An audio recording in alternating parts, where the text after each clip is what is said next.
வாய முடி சோடா புட்டி. வா.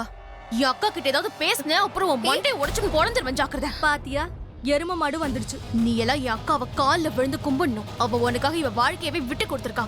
என் அக்கா மட்டும் நினைச்சான்னு வச்சுக்கோ. ஆமா, உன் அக்கா நிறைய நினைச்சிட்டு இருப்பா. ஆனா என்ன பண்றது, அவளுக்கு என்ன கிடைச்சது? வீட்டு வேலைக்காரின்ற பட்டம்.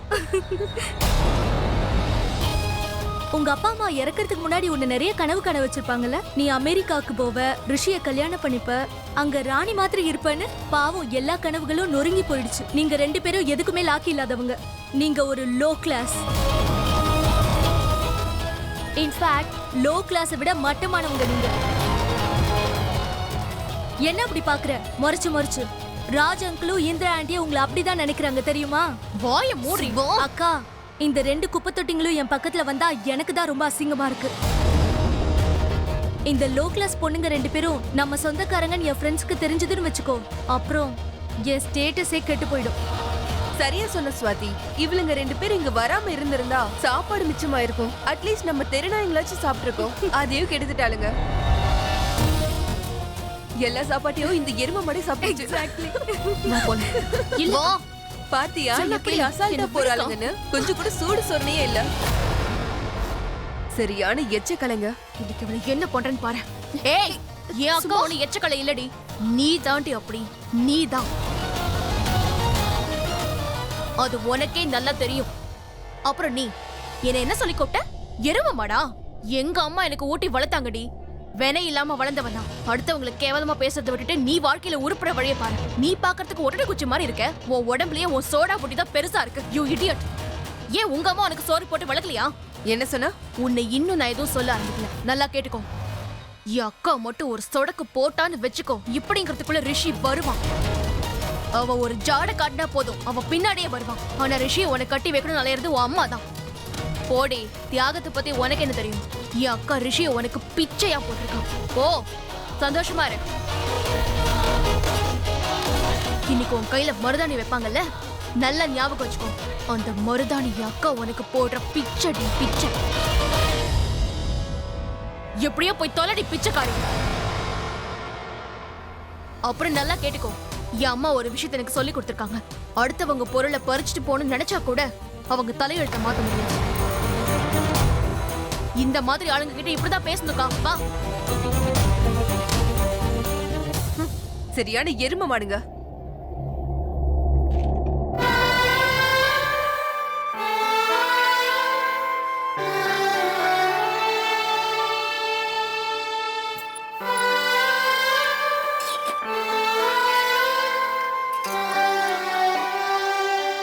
இந்த தண்ணி குடி. என் ரத்தம் கொதிக்குது.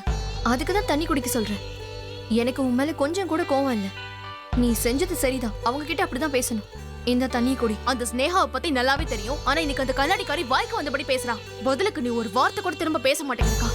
சும்மா, இன்னைக்கு ஸ்னேகாக்கு மெஹந்தி ஃபங்க்ஷன் இருக்கு. அப்படி இருக்கும்போது நான் என்ன சொல்ல முடியும்? உன் கால் எங்கக்கா? ஒரு பெரிய வணக்கம் போட்டுக்கிறேன். இந்த மாதிரி ஜென்மங்களை மன்னிக்கிறது கூட உன்னால மட்டும்தாக்கா முடியும். நீ எப்படியோ போ. சுபா, எப்படி இருந்தாலும் அவங்க நம்ம குடும்பம். அதை நீ மறந்துடாத. நம்ம சித்தியும் சித்தப்பாவும் தான் நம்ம அப்பா அம்மா பட்ட கடனை தீர்த்து அந்த வீட்டை நமக்கு திரும்ப கொடுக்குறேன்னு சொல்லியிருக்காங்க. அப்பதான் அங்க போய் நம்மளால ஒரு புது வாழ்க்கை தொடங்க முடியும். அந்த வீட்டுல தான் நம்மளோட அப்பா அம்மாவோட நினைவுகள் இருக்கு. அவங்க நம்ம கூட இருக்கிறதுக்கு அதுதான் அடையாளம். அதனாலதான் சொல்றேன், கொஞ்சம் பொறுமையாயிரு. தயவு செஞ்சு நீ ஏன் கிட்ட பொறுமை எதிர்பார்க்காத. உன் மனசை யாராவது கஷ்டப்படுத்தினாங்க, அவங்க மூஞ்சி அப்படியே உடைச்சிருவேன். அட, இந்த 1.5 கிலோ கைய ஒருத்தர் மேல ஓங்குனன்னு போய் அவங்க ஏந்திருக்கவே மாட்டாங்க. அப்படியே போய் சேர்ந்துருவாங்க.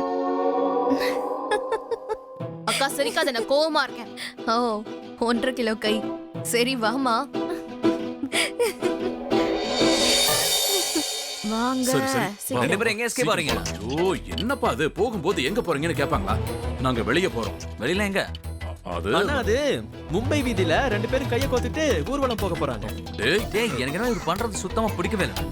தெரியுமா, இவர் சாட் சாப்பிடுறதுக்கு தனியா போக மாட்டாராம், வெட்கப்படுவாராம். அதனாலதான் நம்ம மாமா கூட்டிட்டு போறாராம். ஓ, வயசானவங்க ஸ்மார்ட் தான். மறந்துட்டியா?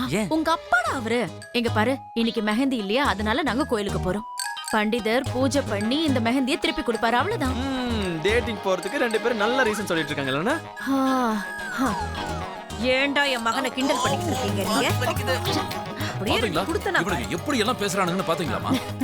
மெஹந்தியை எடுத்துக்கிட்டேல்ல? ஆமா அத்தை. மாம் அதுக்கு எதுக்குமா பூஜை பண்ணிக்கிட்டு அப்படியே போடலாம்ல. இல்லப்பா, இது சம்பிரதாயமா பண்றதுதான்.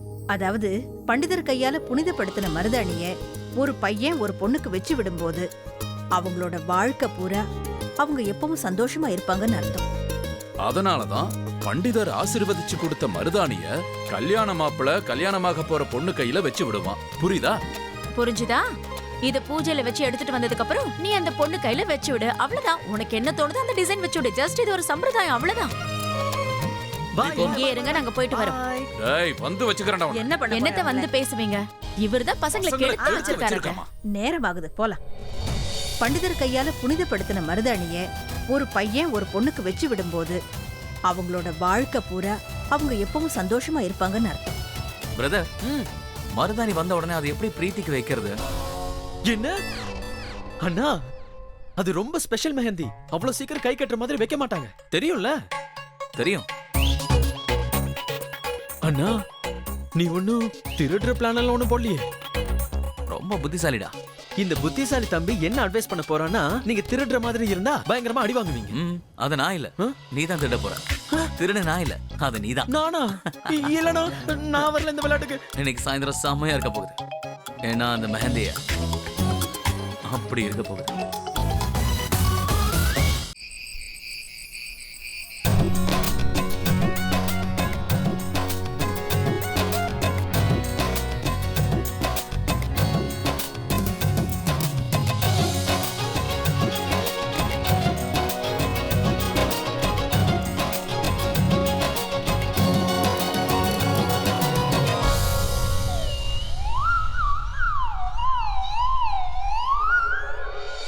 அண்ணா, இந்த மெஹந்தி பவுல் இருக்கிறது சேம் டு சேம் தானே? கோயிலுக்கு பூஜை பண்ணிட்டு வந்த பவுலை நான் திருடும் போது இதை நான் எக்ஸ்சேஞ்ச் பண்ணும்போது யாரும் பிடிக்க மாட்டாங்கல்ல?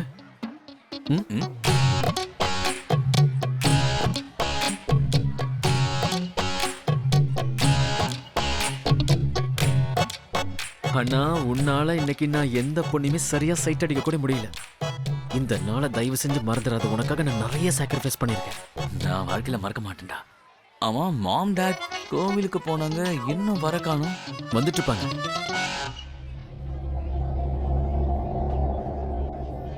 அண்ணா, மெஹந்தி வந்துருச்சு.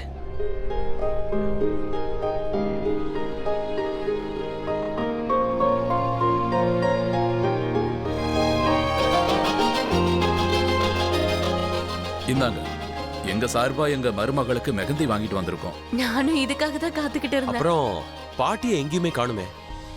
அம்மா மார்க்கெட்ல ஏதோ வாங்கணும்னு சொன்னாங்க, டிரைவர் கூட்டிட்டு போயிருக்காரு. சரி சரி, வாங்க வாங்க உட்காருங்க. நீங்களும் உட்காருங்க. அப்புறம் நமக்காக அங்க எல்லாரும் உட்கார்ந்துருக்காங்க. நான் மெகந்தியை போய் பத்திரமா வச்சுட்டு வந்துடுறேன். நம்ம பொண்ணு வந்துருவா. அவன் வந்தது இதை போட்டுக்கிட்டோம். சரி சரி, சீக்கிரம் போ சீக்கிரம் போ.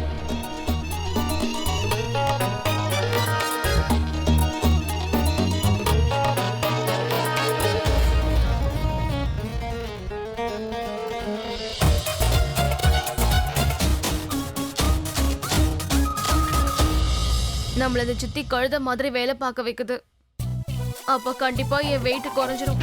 அதுக்கப்புறம் இந்த சீன் சிகாமணி என் எரும மாடுன்னு சொல்லட்டும். அதுக்கப்புறம் அவ வாயை உடைச்சிடுறேன். கஷ்டப்பட்ட வரைக்கும் போதும்க்கா, இப்ப தூங்கலாம். ஏற்கனவே எல்லா வேலையும் முடிச்சுட்டு தானே வந்திருக்கோம். சரி, நீ தூங்கு. நான் போய் சித்தியை பார்த்துட்டு வரேன். ஒருவேளை ஏதாவது வேலை பாக்கி இருந்தா அதுக்கப்புறம் என்ன வந்து திட்டுவாங்க. போகலன்னா என்ன பண்ணுவாங்க? உட்காரு, மரியாதையா தூங்குக்கா. நேத்து தோச்ச துணியே இன்னும் காயவே இல்ல. இது தவிர நம்ம கிட்ட வேற நல்ல ட்ரெஸ்ஸும் இல்ல. இந்த ட்ரெஸ் போட்டு எப்படி அங்க போறது?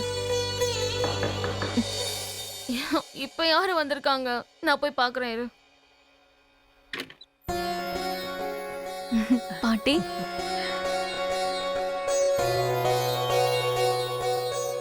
பாட்டி நீங்க? கோவிலுக்கு போயிருந்தேன். வர வழியில கடைங்களை பார்த்தேன். உங்களுக்கு ஏதாவது வாங்கிட்டு வரணும்னு தோணுச்சு. இந்தாம்மா, இத போட்டுக்கோங்க.